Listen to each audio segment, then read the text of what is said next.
ఆధ్వర్యంలో number 3 GO supreme court ఆదేశాల మేరకు రద్దు కాబడినటువంటి నెంబర్ 3 జీవోను తిరిగి పునరుద్ధరించాలని, ఇందుకు అవసరమైనటువంటి ఉద్యోగ నియామకాల చట్టం చేయాలని చెప్పి నెల రోజులు పైబడి జాయింట్ యాక్షన్ కమిటీ ఆధ్వర్యంలో ఉద్యమం నడుస్తుంది. ఇది న్యాయసమ్మతమైనటువంటి ఉద్యమం. ఎందుకంటే ఆ రోజు అధికారంలో ముఖ్యమంత్రిగా ఉన్నటువంటి చంద్రబాబు నాయుడు గారు 275 జీవోని రద్దు చేసినప్పుడు బహుజన్ సమాజ్ పార్టీ తరఫున నేను హైకోర్టులో ఆ తీర్పు ఆ జీవో రద్దుని ఛాలెంజ్ చేయడం, ప్రభుత్వ నిర్ణయాన్ని ఛాలెంజ్ చేయడం వలన అప్పుడు హైకోర్టులో కేసు వేయడం జరిగింది. 2 సంవత్సరాలు వాదోపవాదాల తర్వాత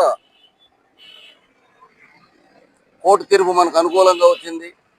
ఆ విధంగా 100కు 100 ఉద్యోగాలు, ఈ ఉద్యోగ నియామకాల్లో 100% ఉద్యోగాలు మన ఆదివాసులకి పొందే అవకాశం వచ్చింది. అయితే ఈ జీవోకు సంబంధించి సుప్రీంకోర్టు 100% రిజర్వేషన్లు చెల్లదు అని చెప్పి ఇచ్చిన తీర్పును బట్టి ఈ నెంబర్ 3 జీవో రద్దు కాబడింది. కానీ అప్పుడు ప్రభుత్వాలు, వైసీపీ ప్రభుత్వం కానీ తెలుగుదేశం ప్రభుత్వం కానీ, మరి ఆ రోజు అధికారంలో ఉన్నప్పుడు వైసీపీ ప్రభుత్వం రివ్యూ పిటిషన్ వేయలేదు. అదేవిధంగా మనకు అరకు సభలో చంద్రబాబు నాయుడు గారు ఎన్నికల ప్రచారంలో భాగంగా జరిగిన సభలో ఖచ్చితంగా ఒక హామీ ఇచ్చాడు.